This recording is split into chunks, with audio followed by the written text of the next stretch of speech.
Hey man, welcome back to another video. And by the title of the video, you already know we're doing some mad scientist stuff over here, man. Show the people what we're working with. Ooh, so we are designing. Let's say 12-ish gallons. Okay. 12-ish.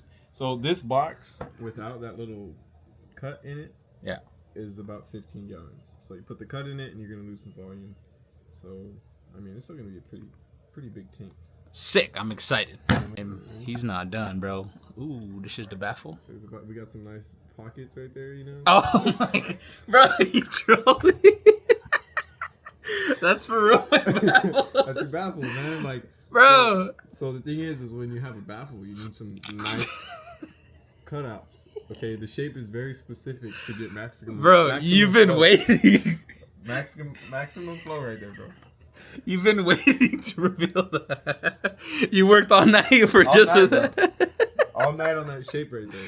Oh my, why are you like this? So we are making our own fuel cell, or Nick is making the fuel cell. We are going to be making a baffle for the fuel cell, and I have a Holley, I don't know the numbers, I'm going to throw them on the screen. I bought this Holley drop-in fuel pump. The tank will be going in stock location. You guys will see it. So at the moment, Nick is uploading all his designs from Fusion 360, right? Mm-hmm. Over to a little tablet thing that's going to connect to a laser cutter.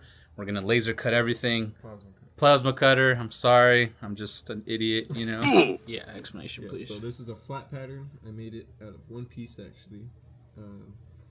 And I deleted the other one because I had... I don't know. I won't explain that.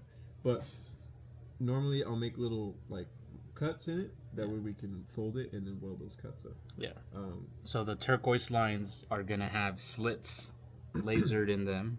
Plasma'd in them. Yeah, just pretty much imagine this whole thing was cut, but I have little tabs, which is going to hold it in place. The reason why I do that is because just for the tools that we have, folding all of these together, like, it's almost impossible to make a full box. Yeah. So doing it that way, you can bend everything by hand. And, you know, yeah. Good stuff, man. Good stuff. They'll see it in the video. They'll see it, man. So at the moment, we laid the aluminum sheet down on the plasma cutter. It's currently measuring the entire outside dimensions of the whole sheet. It looks like we're good. Yeah, it's fine. It's got even more room now. But then once it's all calibrated on the freaking cool little screen over here, then we're gonna start cutting.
We have a fuel cell cutout.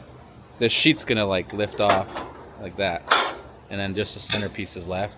Okay, so we took the time, cleaned the metal. The metal's all good. It's not gonna cut nobody. It's not gonna hurt anybody. We're gonna get ready to fold it on over, man. Get a little fancy with it. A little thing right there, kind of hold it down and just fold it up. Like that.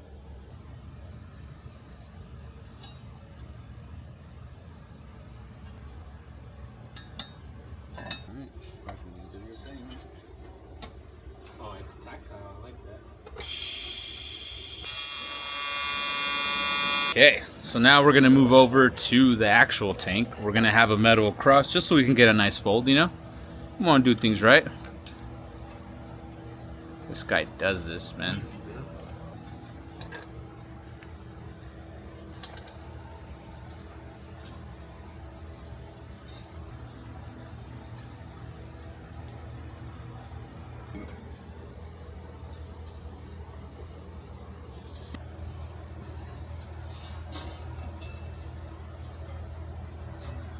Everything. Woo. Hey. Look at that. Look at, bro. Man, don't look at this. But look at that. Hey.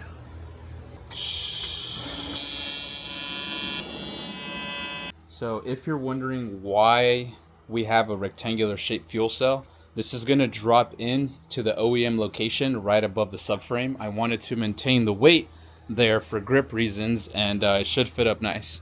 To explain the baffling a little better, you can kind of see, and that's going to keep the fuel in the center where the fuel pump drops in, and it should prevent fuel slosh from when I'm drifting and cars going side to side. But now all we got to do is just weld the rest up, or Nick's going to weld the rest up, and fuel cell should be complete. Then we run lines afterwards. I don't even want to. I don't want to show the damage you did. Ooh. Damn, preparing for battle over here, dude. War right now. Ready for war. So the fuel cell is all tacked up. All the corners are nice and like closed. And now it's just gonna be a very long time lapse of Nick just going ham with the welds, man. You ready? Yes, man. All right. All nice and tacked up. All ready to go. The baffle on the inside is all welded up. Beautiful design. Thanks, Nick. Pretty appreciate that. Go ham, brother. Wheel.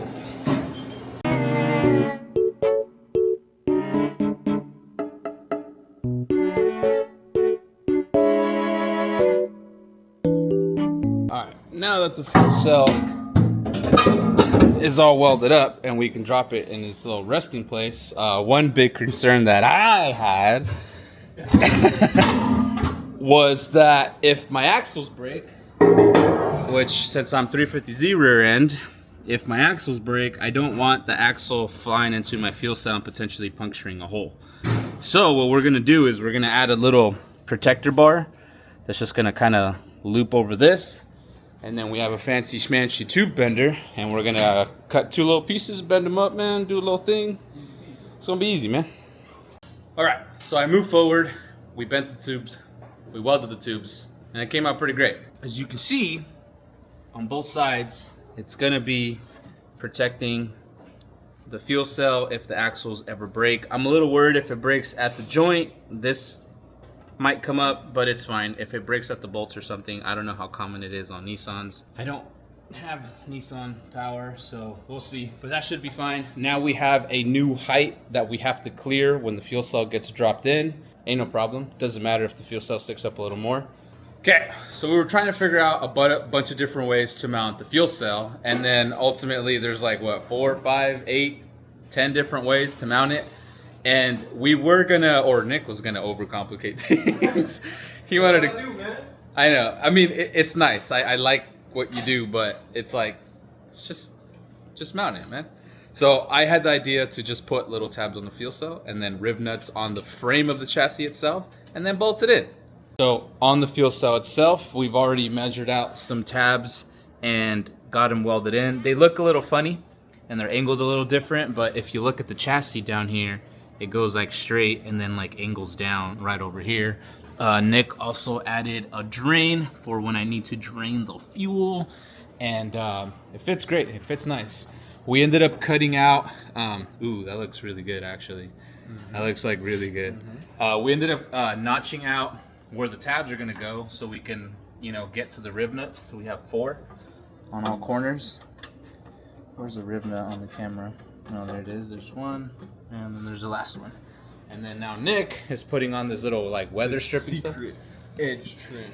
Is that what it's called? Just edge trim? Amazon? Yeah, it's just like door edge trim, or you know, something like that. Bro, that looks like this makes it look so much more proper. Man. This went from like a 5 out of 10 project to a 10 out of 10 project. That looks. I'm surprised.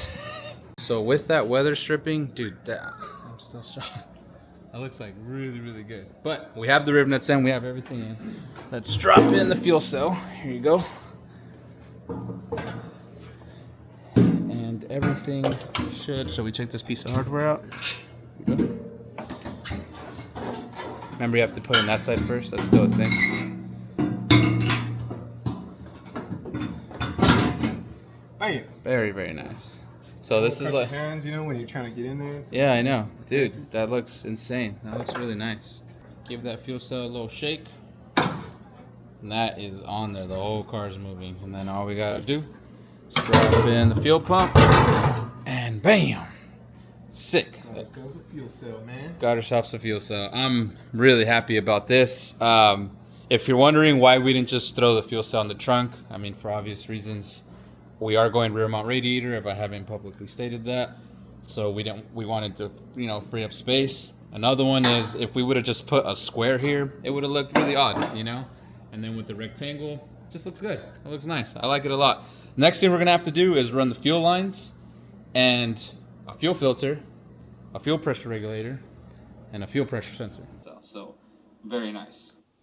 And I stopped recording clips after that. So after that clip, I noticed that I never made an outro, so I'm making one now. I've been lagging on editing. I understand. If you even made it to this far in the video, you'll know that I am slacking. And, it happens sometimes. I lose motivation. But anyways, that's it for today's video. Thank you guys for watching. I appreciate you guys. This S14 is going to be sick. Just wait. There's so much happening. These clips are like 2 months old, and since then, a lot's been going on, and I'm very excited to share it with you guys. But make sure you guys like, comment, subscribe, do all the things. Thanks for watching, man. Peace.